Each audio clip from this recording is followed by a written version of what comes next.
नमस्कार, मी भाऊसाहेब आजबे. देवेंद्र फडणवीसांच्या मंत्रिमंडळात एकाहून एक निर्बुद्ध माणसं आहेत. त्यातलाच एक नग म्हणजे गिरीश महाजन. हे गिरीश महाजन पंजाबमध्ये जातात आणि भिंद्रनवालेचं उदात्तीकरण करणाऱ्यांच्या व्यासपीठावर जाऊन असं वक्तव्य करतात की ऑपरेशन ब्लू स्टार हा काळा दिवस आहे. आणि इथंच ते थांबत नाही, तर भिंद्रनवालेसह इतर जे अतिरेकी, इतर जे विभाजनवादी या ऑपरेशन ब्लू स्टारमध्ये मारले गेले ते सगळे शहीद आहेत. आणि भारतीय लष्कर ज्यानं ही कारवाई केली ती म्हणजे अहमद शाह अब्दालीची फौज आहे, असं देखील अत्यंत धक्कादायक आणि बेजबाबदार असं विधानही करतात. आता लक्षात घ्या, हा भिंद्रनवाले कोणी संत महंत आहे का?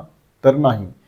थोडासा जरी अभ्यास केला असता, साधा गुगलवरती थोडा सर्च जरी या महाजनांनी केला असता, तरी त्यांना लक्षात आलं असतं की भिंद्रनवाले हा खालिस्तानी अतिरेकी होता आणि पंजाब भारतापासून वेगळा करण्यासाठी म्हणून त्यानं जन्म घेतला होता. त्याच्यासाठी म्हणूनच त्याचं काम चाललेलं होतं आणि म्हणूनच तो त्याच्या सहकाऱ्यांसह सुवर्ण मंदिरामध्ये लपून बसलेला होता. त्यामुळे इतर कोणताही पर्याय शिल्लक न राहिल्यामुळे ऑपरेशन ब्लू स्टार हे मिशन करावे लागलेले होते.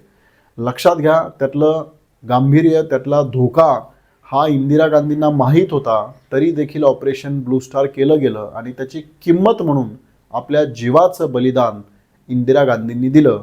त्याचबरोबर जे जनरल अरुण कुमार वैद्य होते, जे महाराष्ट्राचे आहेत, त्यांना देखील पुण्यामध्ये आपल्या जीवाचं बलिदान द्यावं लागलं.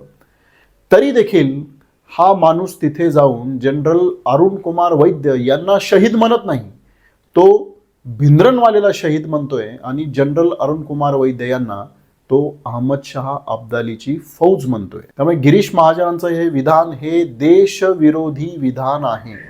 गिरीश महाजनांना लालकृष्ण अडवाणी यांची भेट घ्यावी आणि त्यांना विचारावं त्यांचं यावर काय मत आहे आणि भाजपची त्यावेळी काय भूमिका होती.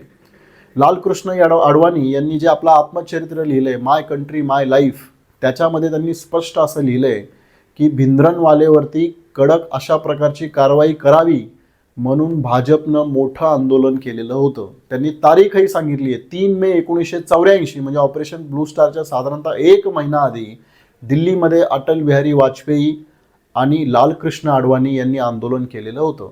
नानाजी देशमुख जे यांच्या RSSचे होते आणि ज्यांना भारतरत्न देखील नरेंद्र मोदींनी दिले, त्यांनी देखील आपल्या आत्मचरित्रामध्ये ऑपरेशन ब्लू स्टारचं समर्थन केलेलं आहे. त्यामुळे प्रश्न असा आहे की गिरीश महाजन आता अटल बिहारी वाजपेयी, लालकृष्ण अडवाणी आणि नानाजी देशमुख यांना अहमद शाह अब्दालीच्या फौजेचे हे भाग होते असं म्हणणार आहेत का?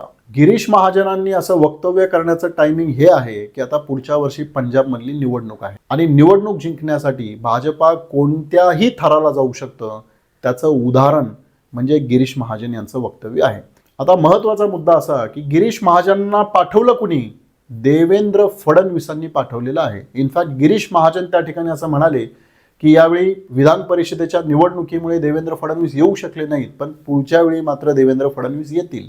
त्यामुळे गिरीश महाजनांपेक्षा देवेंद्र फडणवीसांनी या प्रश्नाचं उत्तर द्यावं की भाजपा हा खालिस्तान्यांच्या बाजूनं आहे का, आणि भिंद्रनवाल्याला शहीद म्हणून आणि जनरल अरुण कुमार वैद्य यांना अहमद शाह अब्दालीची फौज म्हणून तुम्ही नव्यानं विभाजनवादाची प्रक्रिया सुरू करत आहात का, याचं उत्तर देवेंद्र फडणवीसांनी द्यावं.